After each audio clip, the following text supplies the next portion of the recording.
So first off, we were talking in the last block about the government shutdown. This is an issue where, by necessity, we're going to have to see some level of bipartisanship, some level of reaching out to the Democrats.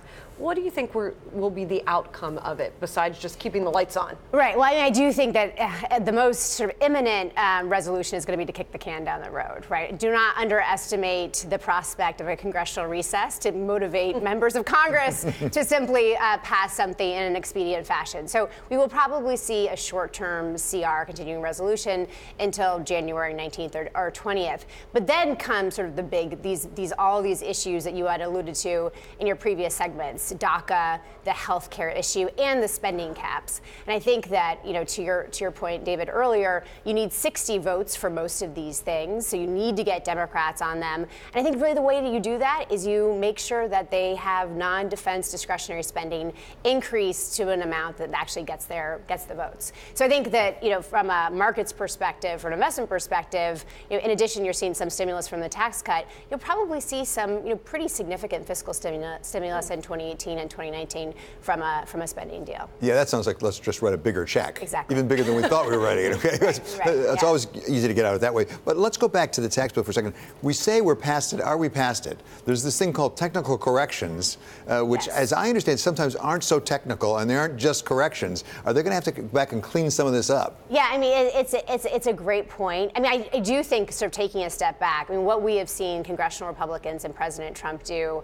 over the last 2 months has really been remarkable in that passing such a significant piece of legislation, the sort of the scope, the breadth, at a really sort of extraordinary, unprecedented pace. I think one of the consequences of that, however, is that you're going to sort of find out as people comb through this bill that there are going to be some unintended consequences and some things that they didn't necessarily anticipate. We saw that in Obamacare, we saw that with Dodd-Frank, and we will definitely see that with this bill. There's, on the international side especially, there's some concern that there are provisions that may not even be WTO compliant.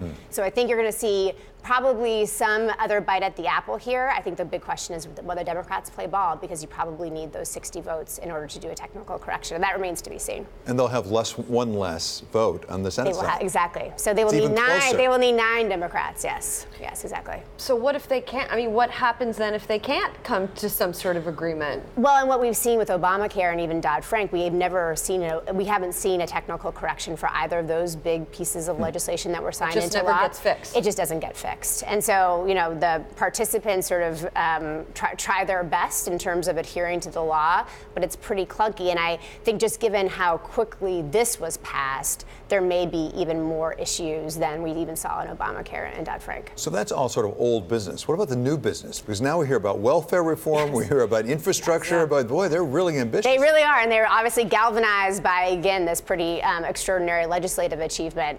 I think we're probably more skeptical that we see another tax reform-like piece of legislation passing in 2018, only because, you know, for most of these bills, welfare reform, infrastructure, you likely need 60 votes. It's going to be hard to go through the reconciliation process, which of course allows only 50 votes in the Senate, not 60. So, and I just don't think, again, this could change. I don't think Democrats are really going to want to play ball in a midterm election year when they are sort of salivating at the prospect of actually winning the House, if not the Senate.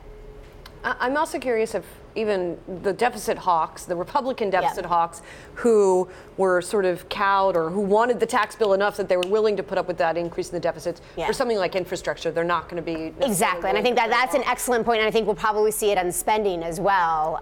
You know, they were really able to keep the Republican caucus unified during tax. I think you start seeing that splintering again when we get to the spending issues and when we get to infrastructure. You know, this, just given the size of this tax bill, given how much it will probably be deficit financed, I think you're right. I think there's going to be probably a reluctance on those deficit hawks. There still are some deficit hawks on the Hill, although they've been quite quiet recently, haven't they? They talk like deficit hawks. Exactly. Well, they talk like that when they're in the minority, but when they're in the majority, it's a little bit different. And both parties are vulnerable to that. In the wake of the Alabama election, it really looked like there was some kind of splintering occurring in the party. Following tax passage, it doesn't necessarily look like that. So what does that look like going going into next year? Yeah, I mean, that's also a great question. I think they're going to try to keep the caucus as unified for as long as possible, and that's why they don't want to shut down right now, because they don't want anything to undermine, again, this big legislative achievement. But just invariably, they're going to have to deal with spending issues. They're going to have to deal with the debt ceiling, and that you could see that splintering among the Republican Party. But also, it's that old thing, we're going to hang together because otherwise we will surely hang separately. When they go back to get reelected in the fall, they're going to have to get a lot of persuasion going. Exactly. And history is not on their side, right? No, exactly. Exactly. Okay.